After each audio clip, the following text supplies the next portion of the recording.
का बेटा, था वो दृढ़ता का भंडार।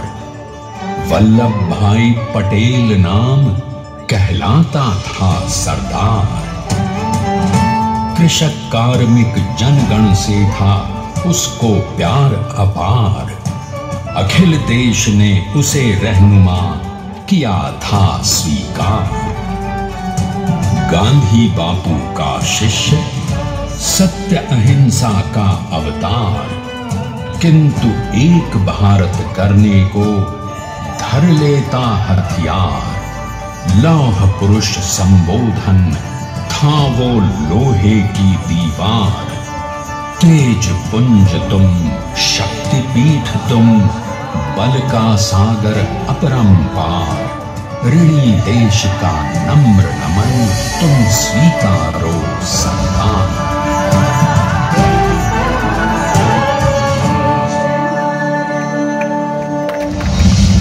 1857 में अंग्रेजों को ललकारने वाले पहले स्वतंत्रता संग्राम के एक सक्रिय सिपाही थे झवेर भाई पटेल। करमसद गांव के इस बहादुर देशभक्त किसान और उनकी पत्नी लाडबाई के 5 बेटों और 1 बेटी में से चौथे पुत्र थे वल्लभ भाई। बालक वल्लभ ने करमसद के बाद नडियाद से अपनी हाई स्कूल की शिक्षा पूरी की। फिर 13 साल की उम्र में उनकी शादी भी हो गई छोटी सी झवेर बाई से। 2 बच्चों, बेटी मणिबेन और बेटे डाया भाई को जन्म देने के बाद झवेर बाई असमय ही चल बसी। सदी बदलने और 20वीं सदी आने पर उनका जीवन भी एक चमत्कार की तरह बदला। पीडर का इम्तिहान पास करके वो वकालत करने लगे। पहले गोधरा, फिर आणंद और उसके बाद अहमदाबाद में। मगर जल्द ही वकालत छोड़कर वो बैरिस्टर बनने की इच्छा से इंग्लैंड चले गए। लंदन में बैरिस्टरी में अव्वल आने और वजीफा जीतने वाले वो अनोखे भारतीय थे। अब तो अहमदाबाद की वरिष्ठ अदालत में बैरिस्टर पटेल की जिरह और जीतों की धूम मच गई।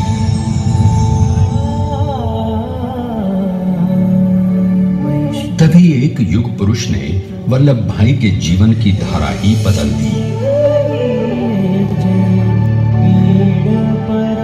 दक्षिण अफ्रीका में सत्याग्रह के अहिंसक अस्त्र से गोरे शासकों को सबक सिखाकर भारत वापस आए बैरिस्टर मोहनदास करमचंद गांधी से मिलकर वल्लभ भाई ने अपने कुछ बरसों से सीखे विदेशी व्यवहार और संस्कार हमेशा के लिए त्याग दिए और अब वो अपने खेड़ा के किसानों को हक दिलाने के लिए बापू के साथ आंदोलन में कूद पड़े। अब उनके पैरों में जूते नहीं, गांवों की धूल थी। हृदय में भारत भूमि की शस्य श्यामला धरती।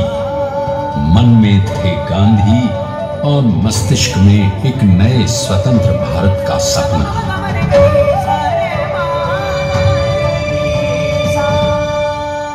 तभी बारडोली के मजबूर मजलूम किसानों की यातना का समाचार उनके पास पहुंचा। तुरंत वल्लभ भाई वहां पहुंचे और यूं शुरू हुआ भारत का सबसे बड़ा और सफल किसान आंदोलन बारडोली। वल्लभ भाई ने बारडोली के 87,000 किसानों को ऐसा अटल अडिग अचल मनोबल दिया कि अंग्रेजी सरकार हिल गई और 1 बरस के बाद उनका लगान माफ कर दिया गया। अब तो पूरे देश में लोग वल्लभ भाई के नाम की कस्में खाने लगे। स्वयं महात्मा गांधी ने कहा, अब वल्लभ भाई मेरे शिष्य या साथी नहीं, सारे देश के सरदार हैं और देश को मिल गया एक अनोखा असरदार सरदार।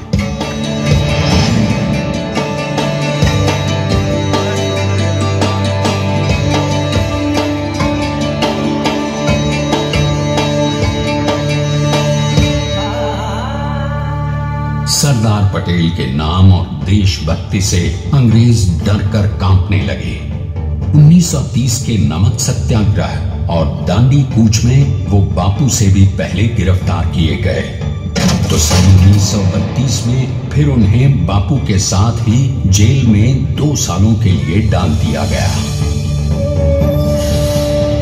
मगर आजादी के दीवानों को, स्वतंत्रता के परवानों को कौन गिरफ्तार कर पाया है? जेल से छूटते ही सरदार को कांग्रेस के नए राष्ट्राध्यक्ष पद पर चुना गया और उनकी सरपरस्ती में राष्ट्रवादी भारतीयों ने तमाम ब्रिटिश सूबों में जीत हासिल कर वहां अपनी स्थानिक सरकारें बनाई। किंतु सरदार का सपना केवल सरकार बनाना नहीं था। उनका स्वप्न तो था एक ऐसे नए भारत का जहां हर रंग, हर रूप, हर जात, मजहब, तबके का हिंदुस्तानी एक साथ मिलकर एक ऐसा नया भारत बना सके जहां पूर्ण स्वराज के साथ सारे समाज को गरीबी, अशिक्षा, छुआछूत से भी आजादी मिल जाए। इसकी पहली रणनीति थी भारत को अंग्रेजों की गुलामी से आजादी, ताकि भारत के लोगों की अपनी सरकार सबके साथ और सबके विकास के लिए काम कर सके। बापू की अगुवाई में अब देश ने अंग्रेजों को अंतिम चेतावनी दे दी, करेंगे या मरेंगे, क्विट इंडिया, अंग्रेजों भारत छोड़ो। बस फिर क्या था, संघर्ष की रणभेरी बजी। 3 सालों के लिए सरदार पटेल को भी सत्याग्रही नेताओं के साथ जेल में ठूंस दिया गया। 2 सालों के बाद अंग्रेजों को बापू के सभी शिष्यों और साथियों को छोड़ना पड़ा।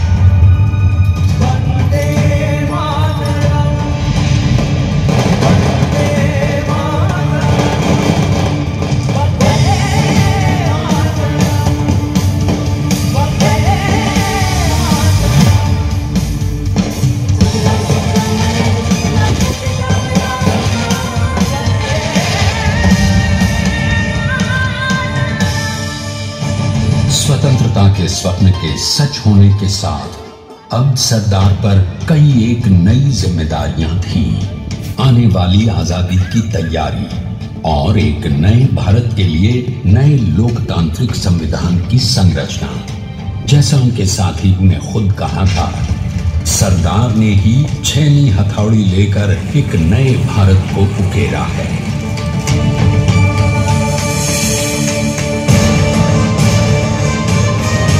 स्वाधीनता तो प्राप्त हुई, लेकिन खंडित भारत में भी उठते विभाजनवादी अंधकार को अभी दूर करना था। जब देश के खंड खंड होने का भय उत्पन्न होने लगा, तो सरदार ने निर्भय होकर खुद अपनी केंद्र सरकार और साथियों को भी चुनौती दे डाली और जम्मू कश्मीर को बचाने के लिए सारे देश का आकाश वायुयानों से भर गया।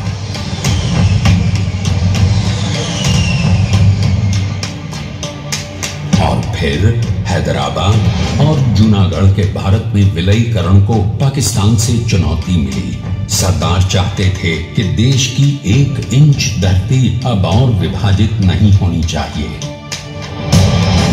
नए भारत को एक करने के लिए समझा बुझाकर, मना कर 565 रियासतों को सरदार ने अपनी सूझबूझ, सदाशयता, संबल से एक नए स्वतंत्र भारत का अभिन्न अंग बना लिया। हमारे इतिहास में अखंड भारत के पुरुषार्थ का ये एक महानतम अध्याय है। जैसा उन्होंने स्वयं कहा था, हमें नए धागों को पुराने ताने बाने में ऐसे पिरोना है कि एक दूसरे में गूंथ जाएं और बेहतरीन बनावट वाला एक नया भारत उभर कर सामने आ सके। अंततः अपने वज्र दृढ़ संकल्प से एक नया विराट विशाल एक भारत श्रेष्ठ भारत बनाकर दिखा ही दिया सरदार ने। संसार के सबसे बड़े प्रजातंत्र के शिल्पी को प्रणाम करने के लिए देश ने बनाया है ये समर्थ स्मारक। स्वाधीन भारत को समर्थ भारत में बदलने वाले सरदार पटेल को समर्पित प्रेरणा तीर्थ भी है। प्रधान प्रधानमंत्री श्री नरेंद्र मोदी के नेतृत्व में बनी विश्व की इस विशालतम प्रतिमा के सामने आकर सारी दुनिया जैसे स्वयं ही नतमस्तक हो जाती है।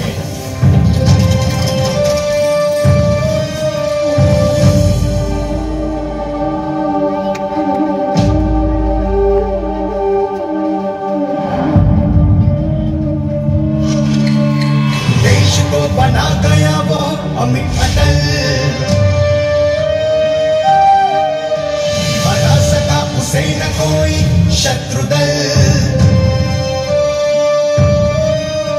चट्टान के समान सा पुरुष प्रबल, तो स्वदेश का